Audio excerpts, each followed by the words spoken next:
Hey guys, my name is Anuradha. Welcome to our channel GK Guidance and Knowledge. Happy morning to all of you. आज हम discuss करने वाले हैं हमारी जो इंडियन जेल्स हैं उनके अंदर ओवर क्राउडिंग देखने को मिल रही है और प्रिजनर्स रिफॉर्म के बारे में भी जानेंगे। तो चलिए शुरुआत करते हैं। आज का हमारा क्वेश्चन है, ओवर क्राउडिंग है जेल्स के अंदर प्रिजनर्स की, वो कंट्री के अंदर बहुत ही लंबे समय से चली आ रही प्रॉब्लम है। इसे हमें क्रिटिकली डिस्कस करना है। इसके बारे में हमें इसके कॉजेज़ बताने हैं कि इसके कारण क्या हैं और इसके परिणाम क्या होंगे, कॉन्सिक्वेंसेज क्या होंगे और क्या क्या मेजर्स लिए जा सकते हैं इसे डिकंजेस्ट करने के लिए। तो हमें इस क्वेश्चन को क्रिटिकली डिस्कस करना है। तो हम कुछ फैक्ट्स एंड फिगर्स भी डालेंगे इसके अंदर जो कि आपके आंसर को इन्हेंस करेंगे, और हम ओवर क्राउडिंग के बारे में भी बताएंगे और सुप्रीम कोर्ट ने रिसेंटली क्या बोला है उसको भी डिस्कस करेंगे। उसके बाद में कॉजेज़ क्या हैं उसके कारण बताएंगे, परिणाम बताएंगे और साथ ही साथ मेजर्स को भी डिस्कस करेंगे और फाइनली एंड अप कर देंगे हम कंक्लूजन के साथ में। सिग्निफिकेंस क्या है इस क्वेश्चन का, ये जीएस पेपर 2 के अंदर पूछा जा सकता है। Judiciary, Indian constitution, social empowerment and issues arising out decision and implementation of policies से रिलेटेड। हमारा इंट्रोडक्शन क्या होगा,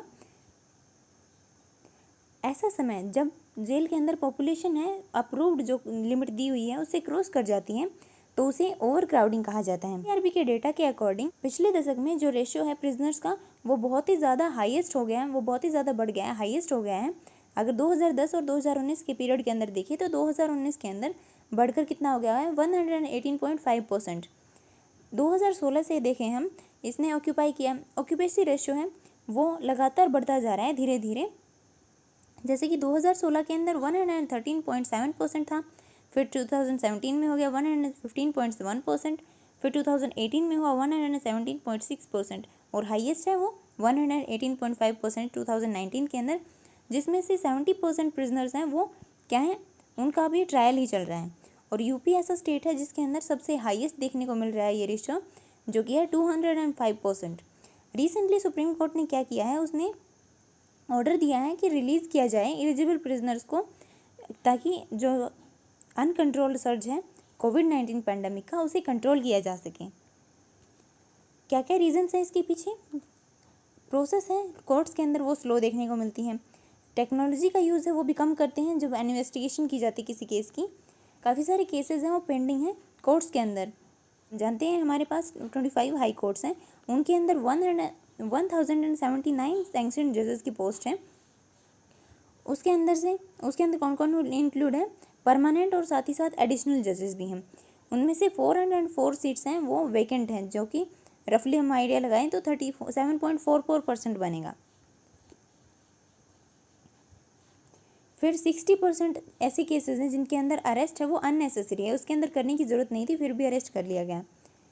इंडिया है वो इंडिया के अंदर सेकेंड लार्जेस्ट पॉपुलेशन है वर्ल्ड की, और लिटरेसी रेट हमारी कम है, 69.3% है। उसकी वजह से भी प्रॉब्लम देखने को मिलती है, जो एक्सेस है वो नहीं मिल पाती लीगल रिप्रेजेंटेटिव को। काफ़ी सारे प्रिजनर्स ऐसे हैं उन्हें अपने राइट्स के बारे में नहीं पता और वो लीगल एड को भी अफोर्ड नहीं कर पाते हैं।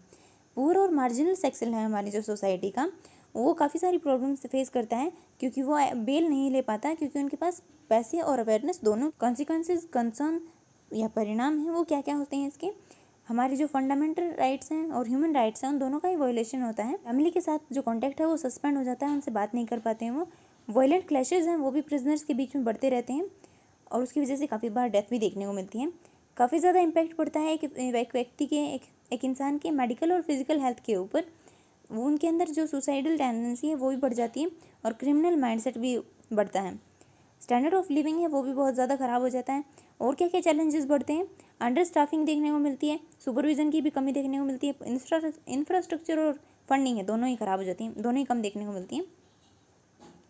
अननेचुरल डेथ हो जाती है, ट्रीटमेंट की कमी और जो क्वालिटी है फूड की वो भी बहुत ख़राब होती है उसकी वजह से। कम्युनिकेबल डिजीज़ हैं वो भी सीरियस थ्रेट हो सकती हैं, क्योंकि कौन कौन सी डिजीज़ हैं ये, टीबी, मलेरिया, फ्लू और रिसेंटली चल रहा है वो कोविड-19। ये हमारी रेपुटेशन है ग्लोबल लेवल पे उसे भी डाउनग्रेड कर देता है। हम एग्जांपल दे सकते हैं कि यूके का जो कोर्ट है उसने डिनाई कर दिया था विजय माल्या को वापस भेजने से, क्योंकि उन्होंने क्या आर्ग्यूमेंट दिया था कि हमारी जो जेल्स की कंडीशन है वो बहुत ज़्यादा ख़राब है। शायद हमारी रैंक है वो डिग्रेड कर देते हैं वर्ल्ड फ्रीडम रिपोर्ट के अंदर, जो कि रैंक है 67 आउट ऑफ 100 में से। मैटरनल और इन्फेंट मर्टेलिटी रेट है वो भी बढ़ जाती है, क्योंकि जो फैसिलिटीज़ हैं वो अच्छे से नहीं मिल पाती हैं। काफ़ी सारी वुमेंस हैं जो प्रिजनर्स हैं और प्रेग्नेंट भी हैं, और वो अपने बेबी को जेल के अंदर ही जन्म देती हैं और उसकी वजह से उनकी काफ़ी बार डेथ भी हो जाती है। इकोनॉमी भी अफेक्ट होती है, क्योंकि अगर काफ़ी सारी पॉपुलेशन को हम जेल के अंदर बंद करके रखेंगे तो हमारे जो ह्यूमन रिसोर्सेज हैं उसके ऊपर भी असर पड़ेगा। फिर हमें मेजर्स क्या क्या लेने की ज़रूरत है? हमें फॉलो करना होगा अमिताभ राय कमेटी की रिकमेंडेशंस को, जिसके अंदर उन्होंने कहा है स्पीडी ट्रायल करना चाहिए, वैकेंसीज़ को भरना चाहिए और अवॉइड करना चाहिए एडजर्नमेंट को, और प्रोवाइड करवानी चाहिए कुछ स्किल डेवलपमेंट ताकि प्रिजनर्स का भी रिफॉर्म किया जा सके। साफ़ सफाई रखनी चाहिए और हेल्दी फूड देना चाहिए, ये इनकी टॉप प्रायोरिटी होनी चाहिए ताकि बीमारियों को कम किया जा सके। फंडिंग को भी बढ़ाने की ज़रूरत है और इंफ्रास्ट्रक्चर को भी बनाने की ज़रूरत है, और साथ ही साथ यूज़ करना चाहिए जो एडवांस टेक्नोलॉजी है उनका इन्वेस्टिगेशन के अंदर। फिर जो मेंटली इल पर्सन है, जो प्रिजनर्स हैं, उनको भी ट्रीटमेंट दिलवानी चाहिए, ये मुल्ला कमेटी की रिकमेंडेशन है। कंडीशंस है वुमेन प्रिजनर्स की, उनको भी इम्प्रूव करने की ज़रूरत है। इसके थ्रू कर सकते हैं हम वुमेन्स को रिक्रूट करके पुलिस फोर्स के अंदर, और ये कहा गया था, ये सजेशन है कृष्णा अय्यर कमेटी का। फिर हमें प्रोवाइड करवानी होगी लीगल एड और असिस्टेंस। प्रिजनर्स को प्रॉपर वैक्सीनेशन करने की ज़रूरत है ताकि उनको बीमारियां ना हो।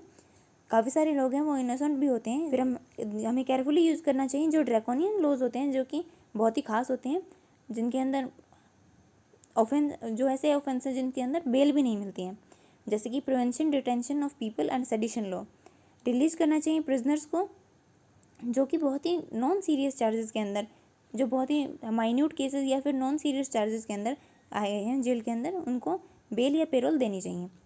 फिर हम फॉलो करना चाहिए हम फॉलो कर सकते हैं गांधीन प्रिंसिपल को, जिसके अंदर गुडनेस ऑफ, जो कि है गुडनेस ऑफ मैन। इसके अंदर हम क्या कर सकते हैं, जेल के अंदर डाल सकते हैं उनको बिना वॉल बार्स के और लॉक्स के। हालांकि कुछ लोग बहुत शैतान होते हैं, वो जेल के अंदर डालने के बाद अगर ऐसे रखेंगे उनको तो भाग ही जाएंगे। तो चलिए आगे बढ़ते हैं। इम्प्रूव करने की ज़रूरत है जुडिशियल इंफ्रास्ट्रक्चर को, जैसे कि हम क्या कर सकते हैं, ई कोर्ट्स बना सकते हैं, स्पेशल कोर्ट्स बना सकते हैं, लोक अदालत बना सकते हैं ताकि स्पीडी डिस्पोजल किया जा सके केसेस का, जल्दी से उनको खत्म किया जा सके। सुप्रीम कोर्ट के ऑर्डर को भी फॉलो करने की ज़रूरत है, जिसके अंदर कहा गया है कि वीडियो कॉन्फ्रेंसिंग करवा सकते हैं और कॉल करवा सकते हैं फैमिली से बात करने के लिए 15 दिन के अंदर।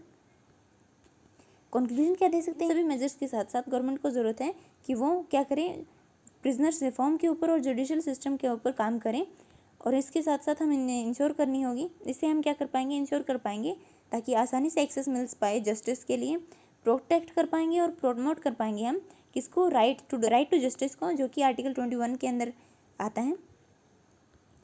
इसके साथ साथ हम क्या अचीव कर सकते हैं, जो कि हमारा सस्टेनेबल डेवलपमेंट गोल 16 है, जिसके अंदर है पीस, जस्टिस और स्ट्रॉन्ग इंस्टीट्यूशन, तो इसको भी अचीव कर सकते हैं। और साथ ही साथ हमारी रैंक है वो वर्ल्ड फ्रीडम रिपोर्ट के अंदर बढ़ा सकते हैं। और आप इसके अंदर क्या क्या ऐड करना चाहेंगे तो उसको आप कमेंट सेक्शन में बता सकते हैं। So this it for today, thank you for listening, don't forget to like and subscribe, also provide suggestions to improve. जय हिंद, जय भारत।